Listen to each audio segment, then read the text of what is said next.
Spartanburg County narcotics investigators gear up for a bust. This morning, they're not going alone. The SWAT team will go along because of intel they say they have on their suspect. Investigators say he's a former Marine suffering from PTSD who may have weapons and who is allegedly cooking meth. Four-door F-250 gray in color. The team wants to catch him before he gets too far from home. They have an active search warrant. They want every piece of evidence they can find of criminal activity, first reported to them through the narcotics tip line. Residence is clear. Female and juvenile going out. Michael Zagman and Emily Haas were arrested and charged with manufacturing meth, improper disposal, and doing it with Haas's 7-year-old daughter in their home. He said everything that he uses to cook the meth is in the silver cabinet that was locked up when we got here. In June, Zagman's neighbors called in tips. Complaints show they saw lights on all night, noticed strange smells, and suspicious trash. He said 2 days ago was the last time he made anything, and he has a 1/4 gram of meth left from that cook. Investigators followed up. They found evidence Zagman was doing more than just drugs. He was putting his family in danger. But you have in a bottle, basically a napalm bomb that can go off at any time because of the lithium that they're using. The sheriff's office wants you to know they investigate every single tip that comes into that line and Crime Stoppers. So it is used, even if you don't see the end result like you do here.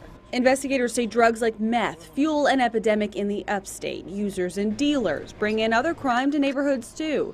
Sheriff Chuck Wright says this meth lab was discovered before anyone was hurt and these drugs taken off the streets. Well, I don't think any tip is too small because if, like I say, if you got an untrained person in a neighborhood that sees that something's up, that probably are. Because neighbors never concealed their concerns. Let's go get Rose. There are few relationships more special than the one between a boy I missed you so much. and his horse. Are you going to lead her out? In this case, the bond between Walker Souls and Rose, the horse he rides at Eden Farms, This way? is one of a kind. And she loves me, and when the first time we met, she loved me. Walker rides Rose with Happy Hooves therapeutic riding program. He has autism. He went from talking and saying typical 2-year-old words to screaming. That's all he did was scream. Once so severe, it left his family desperate, they say, to find anything that could bring him joy. You don't have those typical, he's going to be a doctor, he's going to be an astronaut kind of dreams. Now you go to hoping that he talks. After years of therapy, I found Happy Hooves. So you're going to put the reins over and I'm going to tighten the girth for you. You're not going to have Ready to go on? baseball teams and football teams. He wasn't interested in those things. We knew he wasn't going to handle those things very well. But he loved horses, he loved animals. and with nothing to lose, It's easy. You just go on. they saddled up for a ride. He got in the car and he fell asleep on the way home, and he hadn't done that in years. Each therapeutic riding lesson is catered specifically to the rider. So with Walker, he likes to pick out what color brush and lead rope he's going to use and prep the horse beforehand. And these skills translate into his everyday life. Perfect. He was 10 years old when we started. Do this one. He could not ride a bicycle. After just a few visits with Rose, Walker's mom says Walker had a new confidence. With no training wheels, he was riding up and down our driveway. I mean, it was a miracle. Something his instructor, retired competitive rider Avril Fedorenko, Not all the therapy riders are clearly as able as he is. has come to expect. And he does it absolutely correctly. In a small world, his mom says just isn't made for him, Walker has found one big friend. Rose Trot. He can come and relax, and for a little while, it's just okay to be Walker.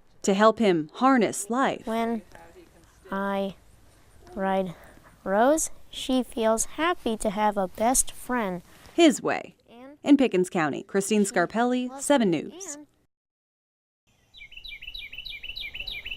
Well, it might be a slow time of day in some places. All out of Aiken, South Carolina. The crowd at Lake Greenwood State Park is already putting in a hard day's work. Yeah. Anglers anticipate that first catch of the day. Seeing the first light of it is just a bonus. A couple miles away as the sun shines is a tiny town.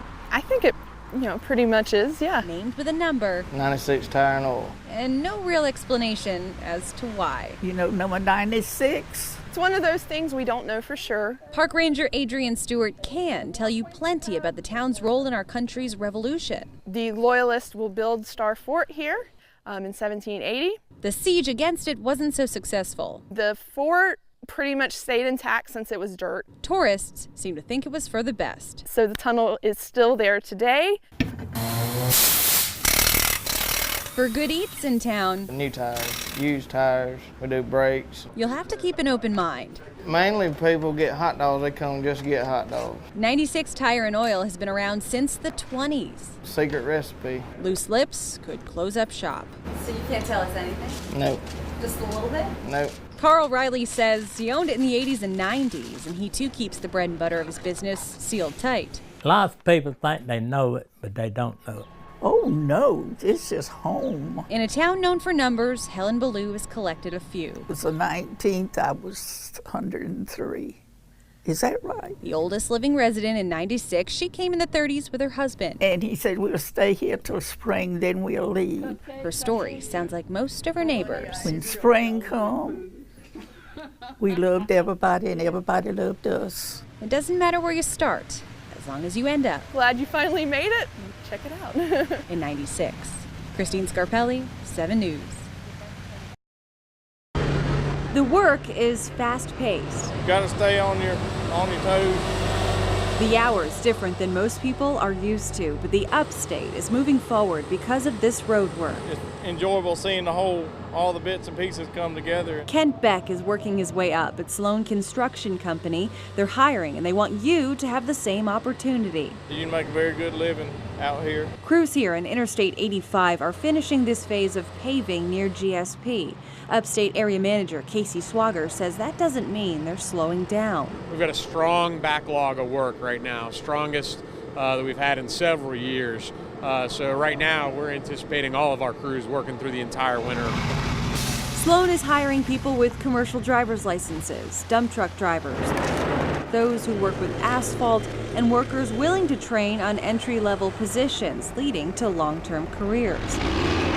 The company offers a 401k plan, insurance, and paid holidays with vacation time. You'll work 50 to 60 hours a week during the peak summer workload. Pay starts at $11 an hour for entry-level jobs, and it's higher if you have more skills. Operating this machine takes years of experience. They're deciding just how thick this asphalt is. It's here on the interstate, so every bump and crevice you're going to be able to feel, and every single centimeter matters. On a road that claims the lives of drivers every year, Swager says this work is making Interstate 85 safer. This is the road that people take to get to the hospital. We're right here at the exit in front of the GSP International Airport. We're 2 miles from BMW. What we're doing is really important to the community.